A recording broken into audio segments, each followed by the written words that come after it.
Vous écoutez Mimesis, le podcast qui met votre corps en mouvement et votre esprit en ébullition. Je suis Alex, metteur en scène et directeur de l'association Le Bazar Culturel. Passionné par les arts du geste, j'ai fondé la méthode Artistic Training pour aider les acteurs à développer leurs qualités physiques et se perfectionner dans leur discipline. Chaque semaine, je vous livre mes entretiens avec des experts de la préparation physique, de l'entraînement, de la performance ou du mouvement en général.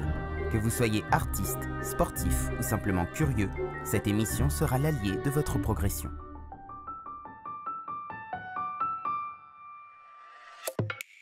Bonjour et bienvenue dans un nouvel épisode de Mimesis. C'est comme toujours un plaisir de vous retrouver. Ce matin, je suis en compagnie d'Anthony Fricker. Bonjour Anthony.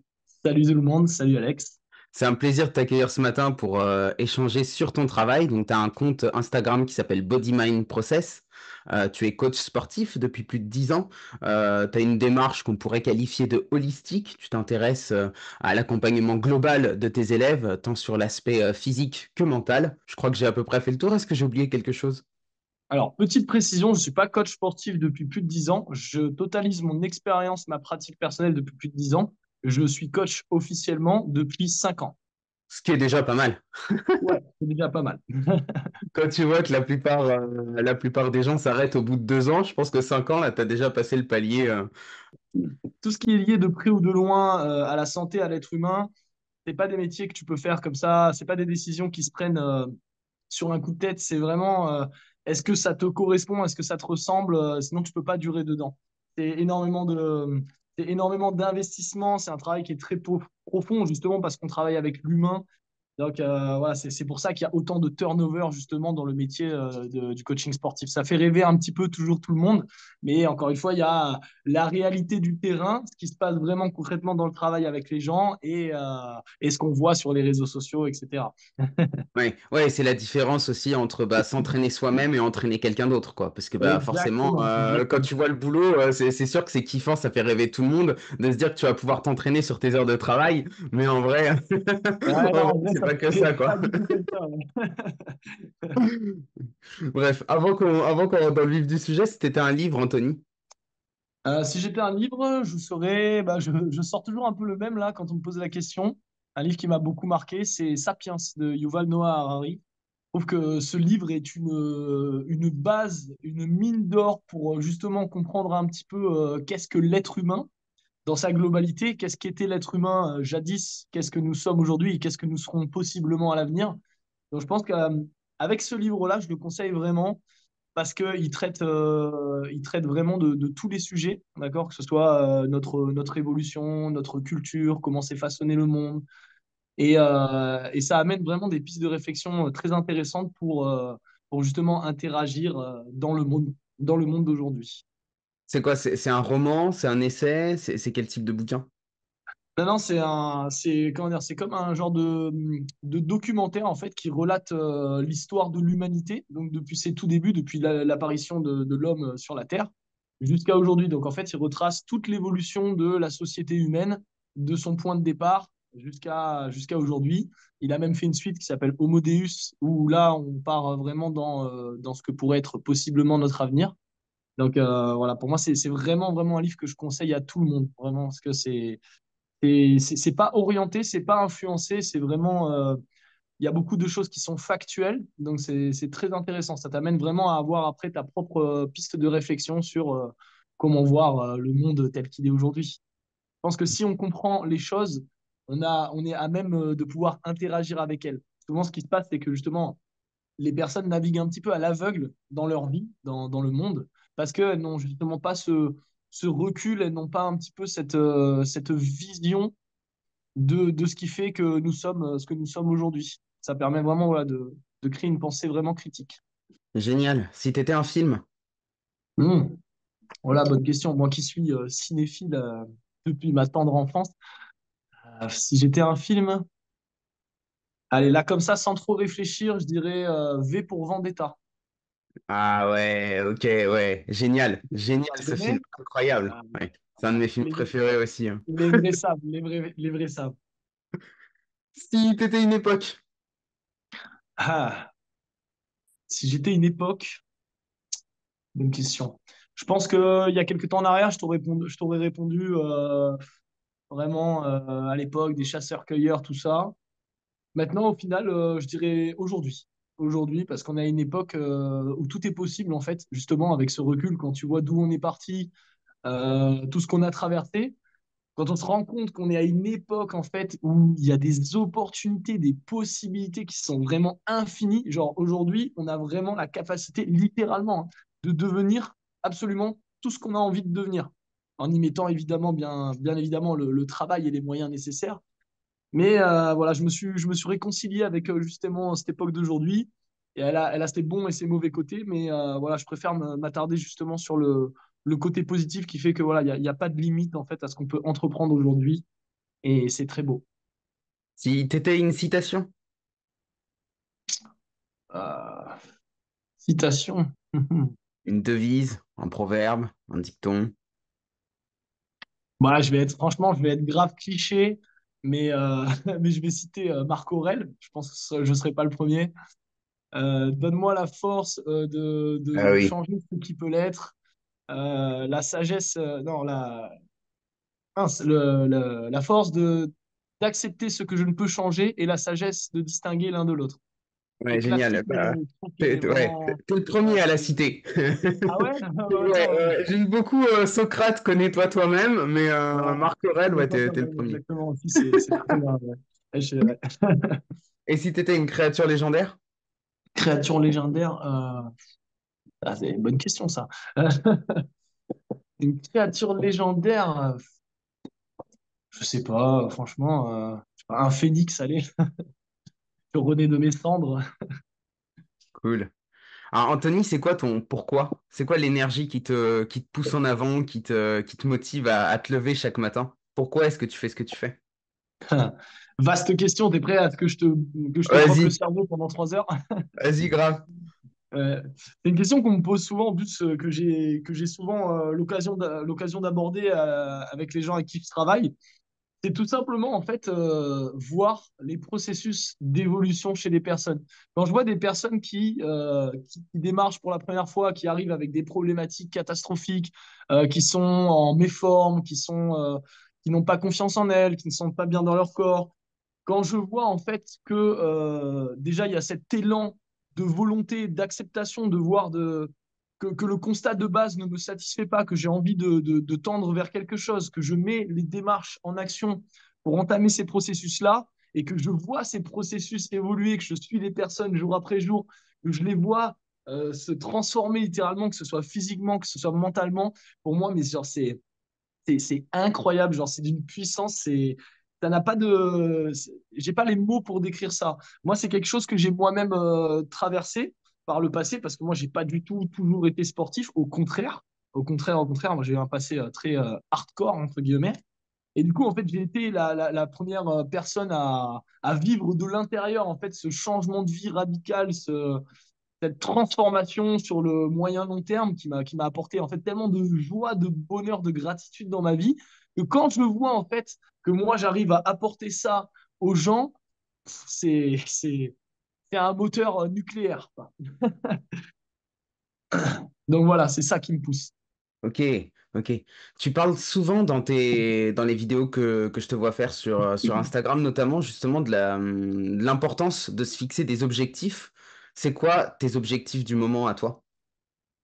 Alors moi, mes objectifs du moment, c'est clairement de pérenniser mon entreprise et de pouvoir voyager. Parce que moi, voilà, j'ai commencé à voyager tard dans ma vie. J'étais vraiment pas du tout ouvert à ça pendant des années. Puis j'ai goûté en fait à l'art du voyage, qui a littéralement bouleversé ma vision du monde et mes objectifs, car mes objectifs n'étaient absolument pas du tout ce qu'ils sont aujourd'hui à ce moment-là. Donc voilà, maintenant je veux voir le monde, je veux voir les cultures, je veux discuter avec les gens, je veux échanger, je veux pratiquer plein de choses différentes.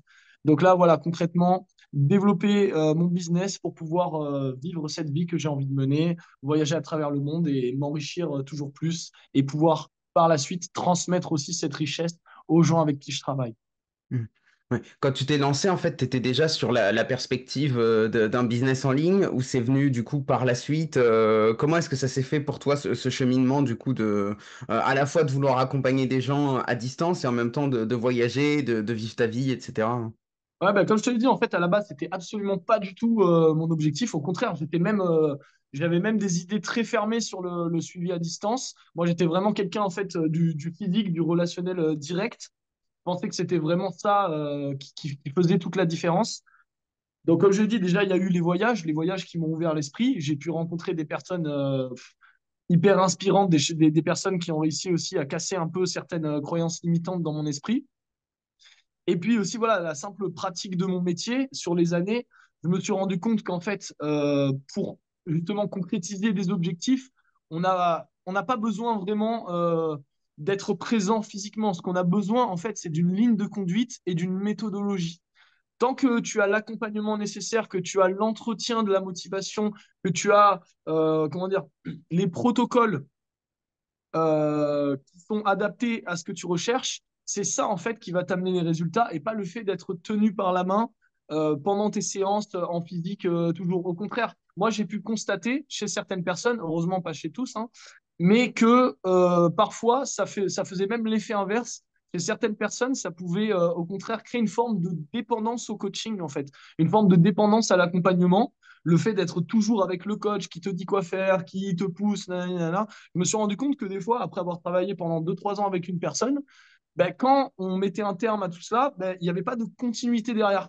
Parce qu'en fait, la personne, voilà, s'était vraiment rendue dépendante de ce contexte-là.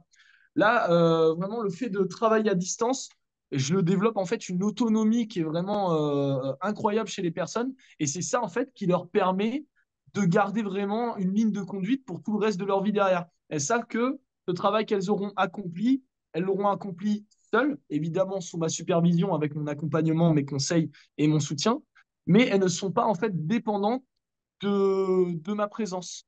Donc c'est ce qui a beaucoup, beaucoup contribué à changer ma vision des choses. Puis j'ai aussi eu l'occasion de moi être accompagné à distance. Et voilà, quand j'ai vu les résultats que ça a apporté concrètement, voilà, c'est tout un tas de petites choses, un tas d'expériences en fait cumulées qui ont participé à changer ma vision des choses là-dessus. Ouais.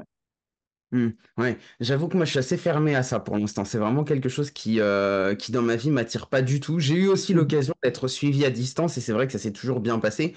Par contre, moi proposer des choses à distance, je t'avoue que j'ai toujours aussi cette barrière-là de me dire, je sais pas comment est-ce que ça. Alors évidemment, tu as toute la partie payante entre guillemets des accompagnements quand tu es avec quelqu'un, ça c'est hyper intéressant parce que du coup tu es vraiment en one-to-one avec la personne. Mais en fait, il y a aussi cet aspect, aujourd'hui, on est dans une société d'apparence, etc., avec les réseaux sociaux, et du coup, je me dis, mince, du coup, est-ce qu'on n'est pas en train de devenir, peut-être un peu malgré nous aussi, des espèces d'influenceurs, où du coup, le contenu qu'on crée, il est accessible par n'importe qui peut en faire absolument n'importe quoi, y compris des bonnes choses, mais comme des mauvaises choses. Et moi, tu vois, c'est plus cette dérive-là que je vois arriver et qui me fait un peu peur, quoi. Et du coup, je trouve que c'est aussi comme ça qu'on nourrit, entre guillemets, des personnes qui, sur les réseaux sociaux, font absolument n'importe quoi. Et comment est-ce que toi, t'arrives à trouver le juste milieu, l'équilibre là-dedans? Ouais, c'est vachement intéressant ce que tu dis et dans un sens, je suis assez d'accord. Après, je pense que la différence, en fait, elle va être dans l'essence déjà du message que tu vas essayer de fournir. Parce que forcément, déjà, je pense que selon la manière dont tu communiques, tu vas plus ou moins éduquer les personnes. Je pense que c'est vraiment de la responsabilité personnelle de chacun de vraiment tourner son message vers une pensée qui est autonome. Parce que je pense que déjà la différence entre, par exemple, quelqu'un comme moi qui fournit un service d'accompagnement et un influenceur, il y a déjà voilà cette communication qui est différente. Parce que moi, comment dire, je ne vais pas inciter les gens à faire n'importe quoi de leur côté ou à faire ce que moi je fais. Je vais en gros essayer de faire passer des messages, des déclics pour les pousser à se mettre en action. Donc déjà, sur cette base de communication, j'essaie voilà, vraiment de pousser à une autonomie et à une pensée vraiment, une pensée critique. C'est pour ça que d'ailleurs, je suis toujours vachement ouvert à la discussion avec les personnes qui peuvent justement être en désaccord avec moi parce que je pense que c'est comme ça qu'on se développe. Après, par exemple, pour mon cas personnel, pense que le distanciel comment dire, le distanciel n'a pas de limite aussi, parce que moi, justement, pour parler de projets d'avenir, je me vois très bien, au contraire, proposer avec les gens avec qui je travaille à distance actuellement, comment dire, comme des espèces de coaching week, des espèces de camps d'entraînement, en fait, où justement la personne qui travaille avec moi depuis un certain temps vient me rejoindre en physique pour pousser encore les choses un peu plus loin, pour avoir vraiment voilà, cette vision holistique où on va pouvoir aborder des choses que forcément on n'aurait peut-être pas eu le temps de faire ou qu'on n'aurait pas priorisé en étant à distance. Donc je pense qu'en fait, c'est encore une fois, est-ce que tu te cantonnes à un type de service et tu fermes la porte, entre guillemets, à l'humain, ou est-ce que vraiment tu pousses les relations dans le sens de l'objectif? Parce que, encore une fois, par exemple, pour moi, je ne limite pas ma manière de travailler en fonction des services que je vais donner. Je vais donner mes services en fonction de l'objectif de la personne. Par exemple, typiquement, là, je suis en France, je suis dans le sud de la France, je travaille à distance, mais des personnes qui sont dans la capacité géographique de venir me voir, je vais aussi les accompagner en physique. En fait, je vais vraiment me servir de tous les outils à ma disposition pour pouvoir les aider à mettre en place leur process et concrétiser les choses. Donc, je pense qu'en fait, voilà, je divague un petit peu par rapport à ta question de base, mais je pense que déjà, l'essence, c'est déjà la manière dont tu communiques, quel est le message que tu transmets et quelle est vraiment la limite à ce que tu es prêt à faire pour la personne. Que moi, ça m'intéresse absolument pas d'être influenceur. Moi, c'est vraiment pas du tout ça que je recherche. Je préfère avoir, comment dire, pour parler d'Instagram, je préfère avoir une communauté de 1000 abonnés, mais de 1000 personnes qui sont réceptifs à mon message, qui comprennent l'essence des choses, qui vont venir échanger avec moi. C'est pour ça que j'essaye toujours de créer un maximum d'interactions. C'est aussi pour échanger avec les personnes, pour pouvoir avoir voilà, des discussions, plutôt que d'inciter les personnes à faire telle ou telle chose dans leur coin, les laisser se débrouiller et que justement ça crée des dérives dans tous les sens. Je pense qu'il y a vraiment, il faut faire la différence entre ces deux métiers qui sont totalement, totalement différents. Le but n'est vraiment pas le même. Ouais, mais tu touches du doigt quelque chose qui est hyper important et pour donner le contre-argument à ce que je disais tout à l'heure, c'est que dans le monde physique, tu vois, quand tu vas avoir une clientèle, bah ta zone de chalandise, elle va être quand même limitée parce que ça va être toutes les personnes qui vont être autour de toi. Et donc, du coup, si tu veux vraiment en vivre, gagner ta vie, etc., tu vas obligatoirement devoir être entré dans quelque chose qui est un peu plus consensuel, tu vois. Tu vas devoir plaire un peu aux gens parce que bah, on a une certaine clientèle qui est limitée. Et c'est vrai que le fait de passer sur Internet a aussi cet avantage-là que du coup, tu augmentes le nombre de personnes à qui tu t'adresses et donc nécessairement, tu peux te permettre d'être un peu plus toi, un peu plus tranchant parce que du coup, tu vas avoir en face de toi bah, peut-être plein de personnes à qui ça va pas parler, mais du coup, tu vas aussi augmenter le nombre de personnes à qui tu peux parler. Et peut-être que je le dis parce que je sais aussi que dans tes vidéos, t'exprimes aussi beaucoup ta personnalité, qui tu es, etc. Et c'est aussi une question que je me pose, c'est est-ce que si tu étais en présentiel, par exemple, est-ce que tu t'autoriserais à être autant toi-même que ce que tu fais là? Parce que du coup, peut-être que, je sais pas, Mamie Janine, elle va mieux... Ça fait plusieurs fois que je prends cet exemple dans ce podcast. Je sais pas s'il y a une Mamie Janine qui écoute, mais bref. Tu vois ce que je veux dire? La personne qui va peut-être moins raisonner, du coup, si tu as vraiment envie de l'attirer comme cliente, eh ben, tu vas peut-être devoir faire des concessions dans qui t'es, etc. Est-ce que là, ça te donne aussi, entre guillemets, la liberté, la possibilité de t'exprimer vraiment dans ta personnalité propre?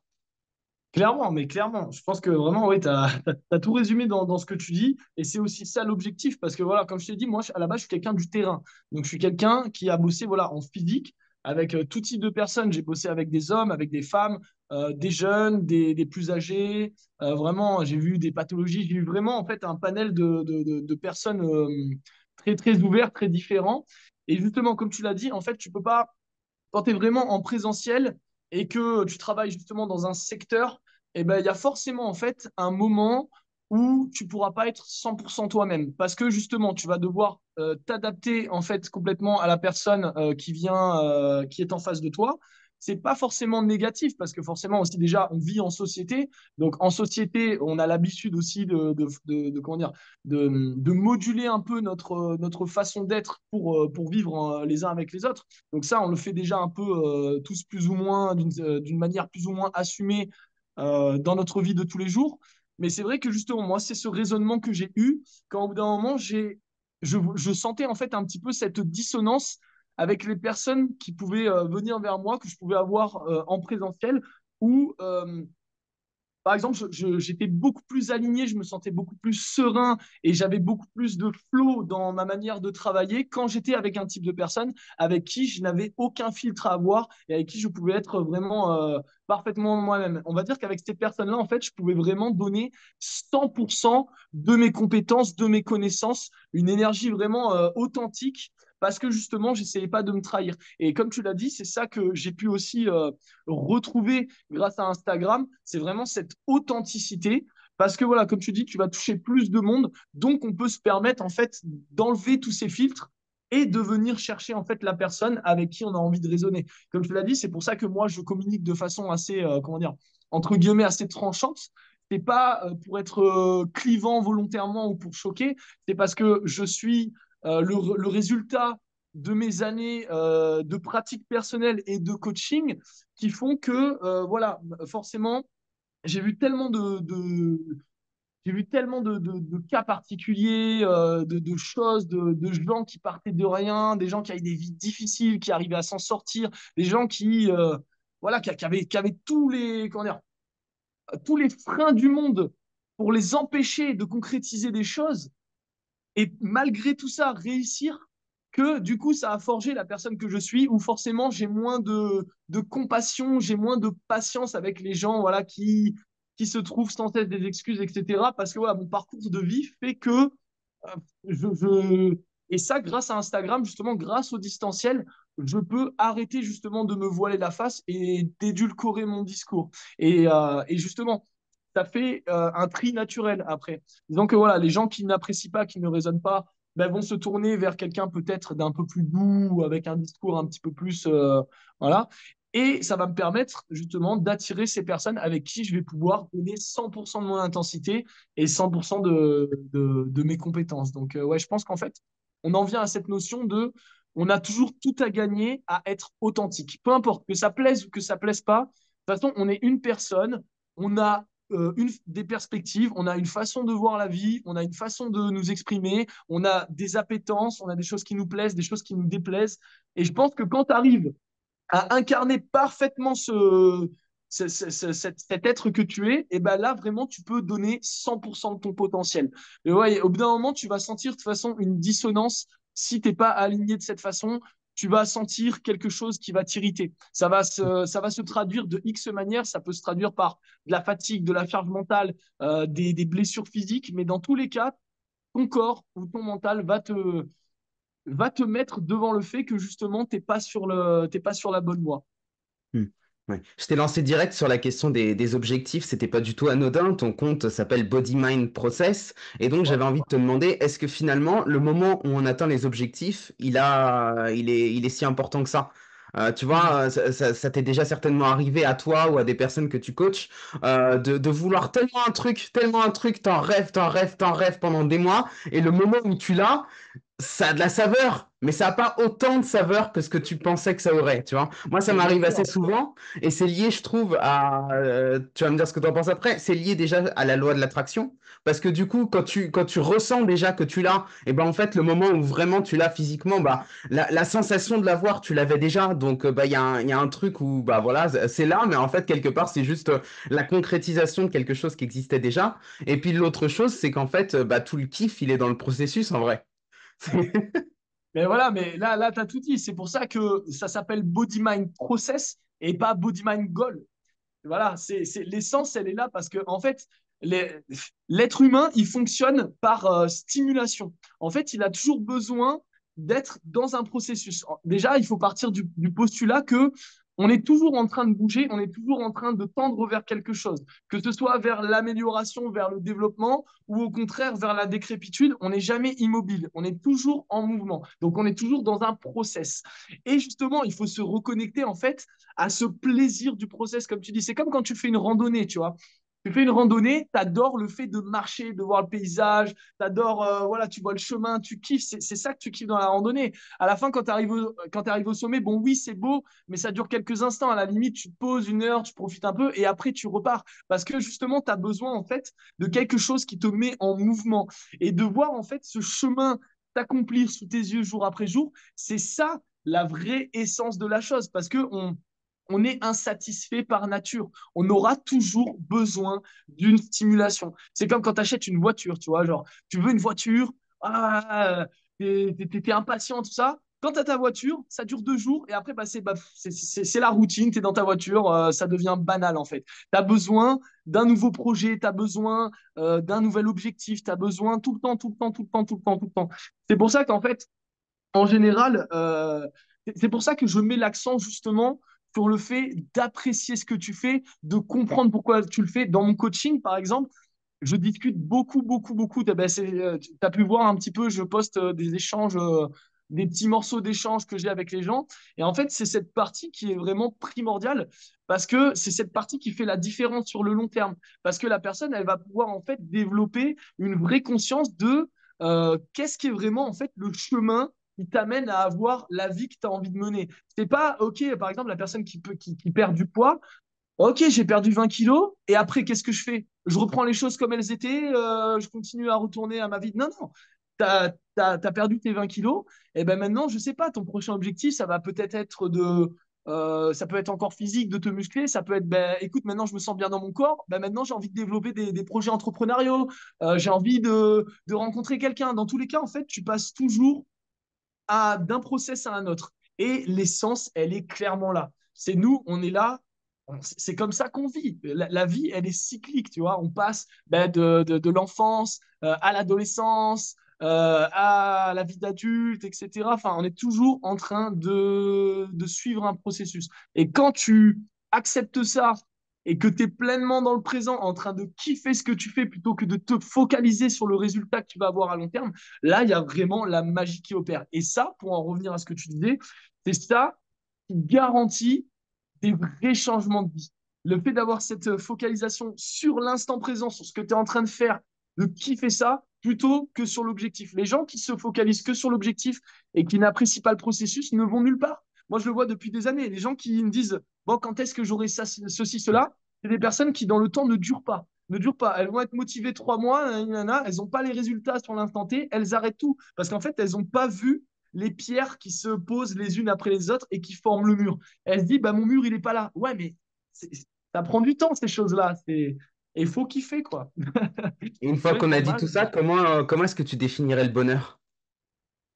Ah, ouah, vaste question. Alors là, Ouais, ouais, mais je te la pose, tu vois, parce il y a cette croyance un peu de dire que le bonheur, c'est, tu sais, quand on a atteint nos objectifs, tu vois, le bonheur, c'est, je sais pas, ouais, quand j'aurai acheté la maison de mes rêves, quand j'aurai trouvé la femme ou l'homme de ma vie, quand ouais, j'aurai ceci, quand j'aurai cela. Et en fait, on remet toujours le bonheur à demain, à plus tard. Et mais donc, à grave. partir de ce qu'on dit là, et ben, en fait, je pense qu'on pourrait le redéfinir, tu vois, on pourrait essayer de se Mais je dire, mais suis en fait, totalement d'accord, peut-être bien qu'il est sûr. dans le quotidien. Mais c'est ça, mais c'est pas un état que tu vas rechercher. C'est le bonheur, c'est un état d'esprit en fait. Quand tu es voilà, quand tu te lèves chaque jour, que tu apprécies la vue que tu as, que tu vois le soleil se lever, que si tu es en couple, tu regardes ta femme, tu apprécies, elle est belle, ça te fait du bien. Enfin, le bonheur, il est dans l'instant, il est dans le tous les jours, il est dans la continuité. Il n'est pas dans les objectifs justement. Encore une fois, ça c'est se confronter à la déception en fait de placer son bonheur sur une attente particulière. Ça ne fonctionne pas comme ça. Justement parce que voilà, ton, ton, comment dire, ton pseudo-bonheur va être de courte durée parce qu'après, tu vas avoir besoin de quelque chose. En pensant comme ça, en fait, on se condamne à une vie de toujours plus d'insatisfaction permanente. De toute façon, on le voit très bien chez, par exemple, des gros chefs d'entreprise qui bossent comme des malades 80 heures par semaine pour faire toujours plus d'argent et qui, en fait, font des cancers à 50, 60 ans ou claquent comme ça du jour au lendemain parce qu'en fait, ils appréciaient jamais leur processus. Ils étaient toujours dans OK, quand j'aurai 100 000 euros, je serai bien. Quand j'en aurai 1 million, je serai bien. Quand j'en aurai 10 millions, je serai bien. Mais non, en fait, ça ne fonctionne pas comme ça. C'est est-ce que tu es bien aujourd'hui? Et après, tout ce qui se passe autour, c'est de la stimulation qui te permet ben voilà, de croître, de t'enrichir, d'enrichir les gens autour de toi. Je pense que voilà, pour moi, le bonheur, c'est le process. C'est le process. Est-ce que tu es conscient du process? Est-ce que tu kiffes le process? Là, oui, si tu kiffes le process, tu es heureux. Si tu attends quelque chose, je pense que voilà. D'autant qu'on est dans une société où en fait le monde autour de nous va nous en foutre plein le dos tout le temps, qu'on soit entrepreneur ou pas d'ailleurs, c'est le cas aussi quand on est salarié, moi je le vois, tu vois, à mon échelle, je vois que très souvent le boulot arrive malgré moi, c'est-à-dire que parfois tu as prévu de te prendre un week-end et puis en fait bah non, parce que tu as tel dossier à finir, tu as tel truc à rendre, tu as de l'administration qui est pas bouclée, la compta à faire, les payes à sortir, machin, et donc en fait on est tout le temps, tout le temps, tout le temps sursollicité de plein de trucs. Et donc, en fait, moi, le premier, tu vois, parfois, j'en arrive à me dire, ouais, mais c'est bon, je me reposerai le week-end prochain. Bah non, j'ai besoin de repos tout de suite, là, en fait. Et Non, ça, si on n'arrive pas nous-mêmes à se mettre la discipline dans la tête de se dire, vas-y, je prends le temps dont j'ai besoin maintenant, et ben, c'est pas les gens autour de nous qui vont le faire. mais carrément. Puis comme tu l'as dit, voilà, on est dans une société qui va à 10 000 à l'heure. Comme tu l'as dit, voilà, on est trop sursollicité tout le temps. Et après, bon, voilà, ça, moi, moi, je vois les choses comme ça, mais la société est faite pour ça aussi. Parce que la société s'en fiche de ton bonheur, en fait, concrètement. La société, elle est là pour que tu contribues à la société. Et la société doit tourner en consommant, en payant tes impôts. Enfin, c'est une machine qui doit tourner. Toi, tu n'es qu'un grain de sable dans la machine, en fait. Donc, tout est fait pour que tu sois toujours pris, toujours sursollicité et que tu ne poses pas les vraies questions. Parce qu'en général, justement, quand tu en viens à te poser les vraies questions, quand tu prends le temps de te demander ce dont tu as besoin, qu'est-ce qui serait bon pour toi, ben, en général, tu prends un chemin qui t'éloigne un petit peu justement de cette matrice, entre guillemets. Donc, en fait, tout est fait pour te maintenir dans un état constant de sollicitation qui vont t'empêcher de réfléchir par toi-même et de faire ce qui est bon pour toi. Voilà, on attend le salaire à la fin du mois pour respirer, on attend les vacances, on attend ceci, on attend cela, La on attend la retraite. retraite, on attend la. Tu sais, moi, quand j'entends, moi, ce truc de retraite, genre, mais je trouve ça tellement triste. Quand j'entends des gens qui se tuent à la tâche pendant 60 ans dans un métier qu'ils n'aiment pas ou qui les use physiquement, mentalement, et qui me disent, ouais, mais c'est bon, dans 10 ans, j'ai la retraite. Mais waouh, en fait, mais t'attends quoi? Genre, la vie, c'est maintenant, en fait. Genre, Oui. voilà. D'autant que ces gens-là, pour la plupart, eh ben, ils prennent pas forcément non plus très très soin de leur corps, donc ils vont arriver à la Bien sûr. retraite avec des pathologies, avec des incapacités à bouger, à être en forme. Donc en fait, ce qui pourrait être les meilleures années de leur vie, ce qu'ils attendaient comme les meilleures années de leur vie, bah, c'est des années où en fait juste ils vont, ouais, ils vont chuter, ils vont avoir déjà un pied vers la tombe, quoi. Mais c'est ça. Et en plus, ce qui se passe en général, c'est que le fait d'avoir, comment dire, un leitmotiv comme ça, là, de se lever tous les matins pour aller faire son travail et tout, c'est aussi quelque chose qui te maintient en vie malgré toi. Et on le voit très souvent, justement. Encore une fois, je prends l'exemple un peu du chef d'entreprise qui a bossé comme un fou pour s'arrêter à 60 ans ou quoi. Et bien, en fait, ce mec, il a tellement repoussé l'échéance, il s'est tellement mis de pression que, en fait, son corps tournait grâce à cette énergie qu'il influait tous les jours dans son métier, que le jour, en fait, où il arrête tout, il perd sens à sa vie et en fait, tu as une cascade d'un coup, tu as un déclenchement de plein de processus latents qui explosent d'un coup. C'est là qu'on voit justement ben, les personnes qui, du jour au lendemain, parce qu'elles arrêtent de travailler, développent des pathologies graves. D'un coup, les genoux lâchent, le corps lâche, parce qu'en fait, elles ont toujours repoussé cette chose-là, en fait. Et tu peux, enfin, encore une fois, c'est voilà, comme tu l'as dit, je pense que on est maintenu aussi, tu vois, dans un état pour éviter de se poser ces questions-là, éviter d'avoir ce constat-là aussi. C'est pour ça que bien souvent, d'ailleurs, on a des prises de conscience à l'âge adulte, parce que voilà, parce que encore une fois, on est dans un monde qui doit tourner et le monde n'est pas tourné vers l'individu, il est tourné vers la masse, vers la machine sociétale, d'accord? Et c'est pas forcément une mauvaise chose. Je suis pas en train de dire que la société c'est maléfique, etc. Pas du tout. Mais il faut être vraiment conscient, avoir ce recul sur le fait que si tu veux prendre soin de toi, si tu veux prendre des bonnes décisions, n'attends pas quelque chose qui vient d'autrui ou quelque chose qui va être donné par la société ou par quoi que ce soit. Parce que ce n'est pas son but, encore une fois. La seule chose qui pourra déclencher ces choses-là, c'est bien toi en ayant ces remises en question profondes et cette mise en action.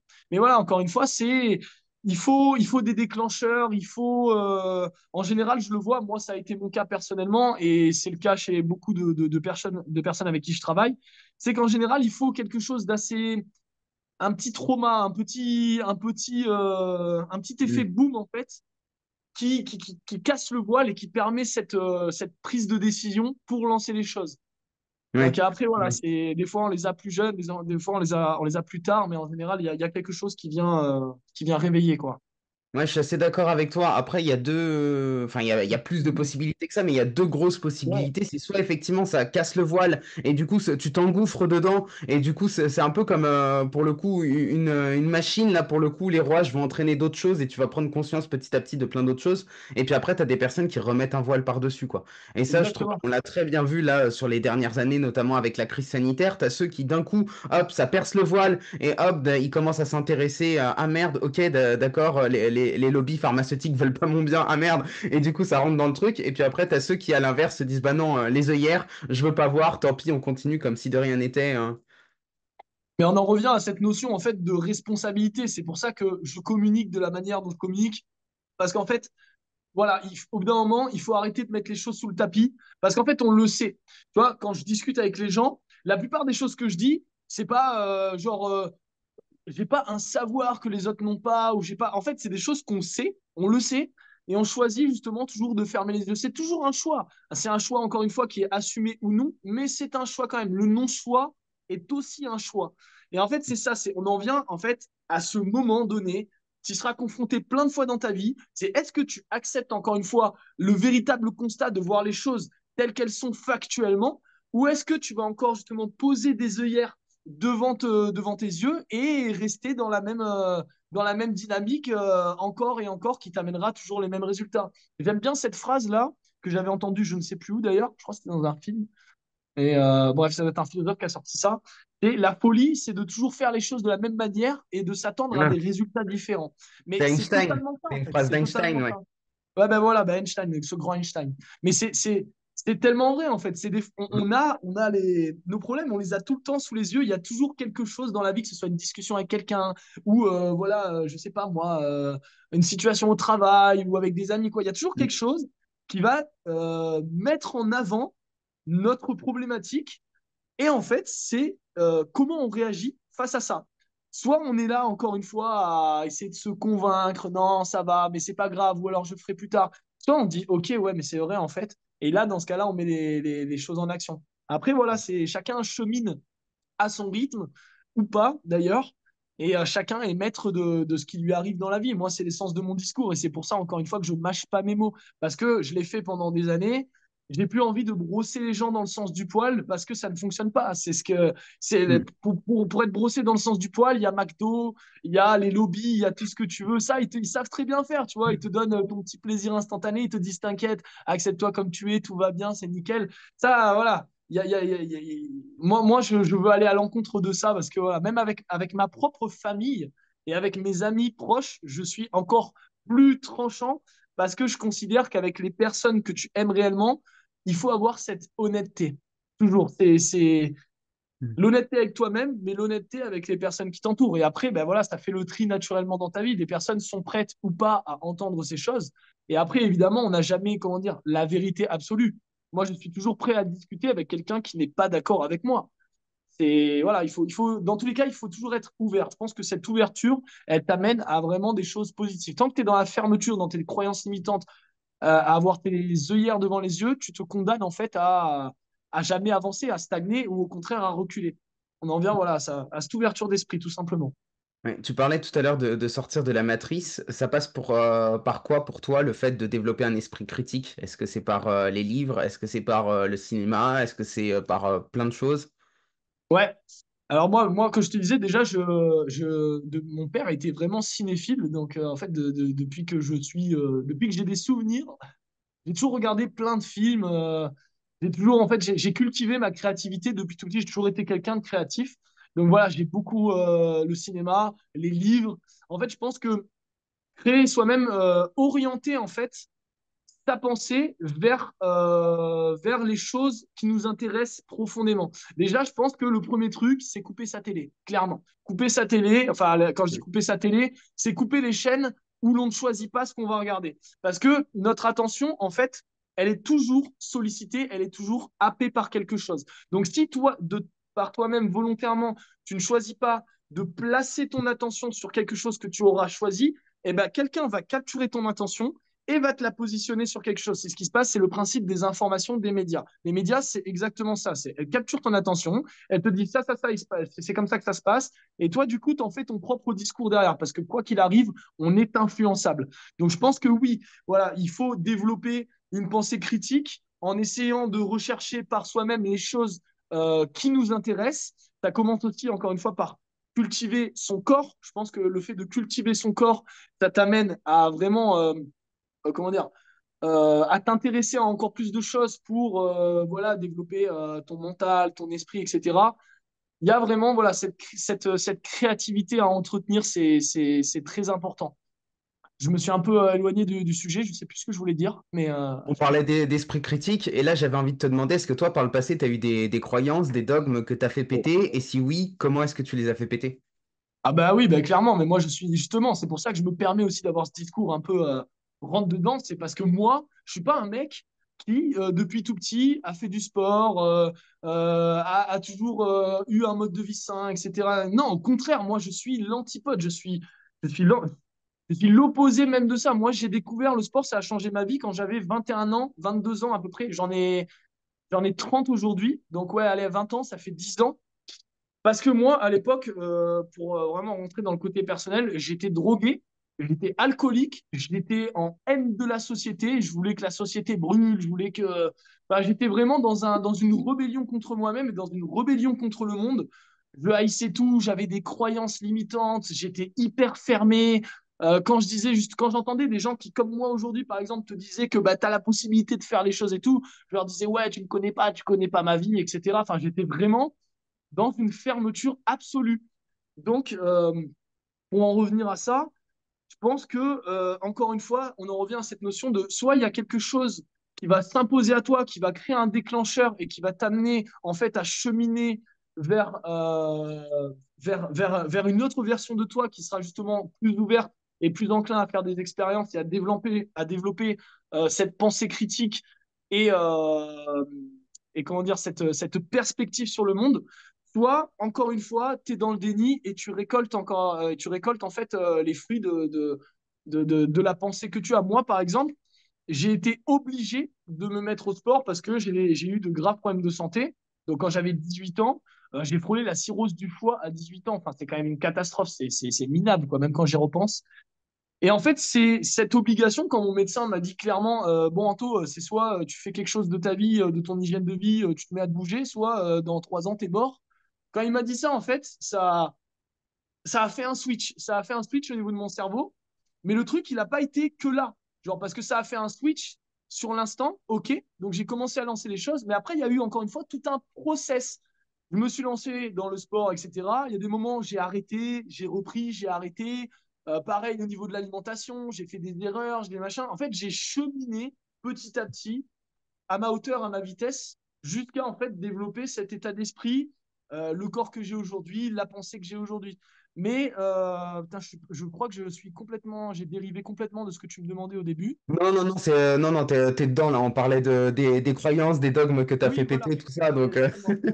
Donc voilà, pour en revenir à ça, oui, voilà, tu vois, j'étais quelqu'un qui avait d'énormes croyances limitantes. Mais encore une fois, on en vient à soit les choses s'imposent à toi, moi, elles se sont imposées à moi. Je pense que si j'avais pas eu justement ce truc de me dire, ouais, qu'on me dise en fait de l'extérieur que ma santé était clairement en jeu et que j'allais mourir, ben, je pense que peut-être, ou encore, je sais pas, peut-être pas, peut-être que de moi-même j'aurais eu ce truc, mais dans tous les cas, il y a un élément déclencheur.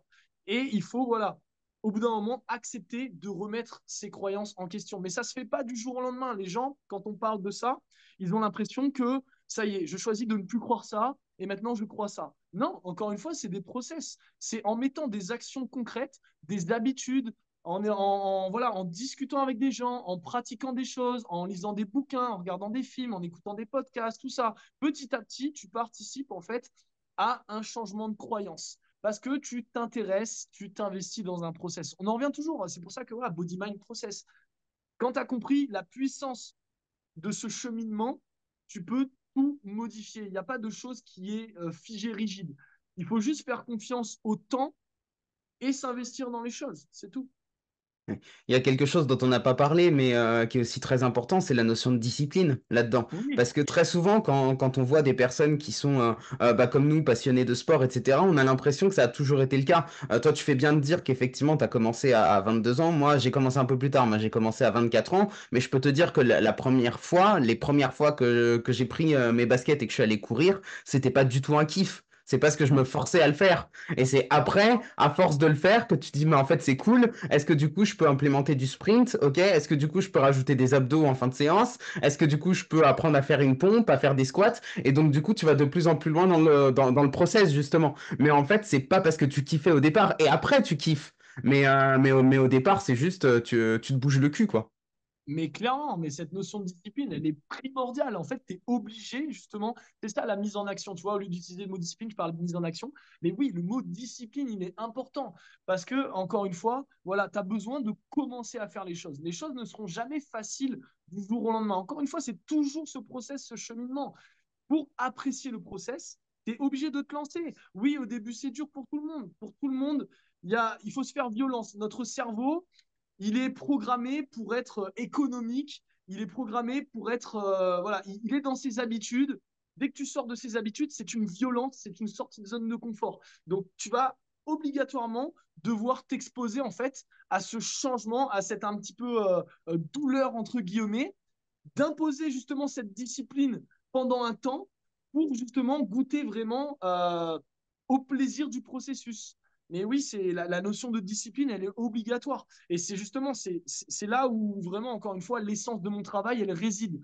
Parce que j'ai envie de te dire, demain, des programmes d'entraînement, t'en as à l'appel sur Internet, des plans alimentaires, des conseils de mindset gratuits. Même moi, ce que je fais sur Instagram, je donne plein d'astuces gratuits, plein de trucs. Enfin, ça, c'est facile. Par contre, la discipline de mettre les choses en place, là, des fois, ouais, carrément, soit on est assez résilient, on a cette capacité vraiment à s'imposer les choses par soi-même, soit on a besoin d'un catalyseur pour nous pousser à nous mettre en action.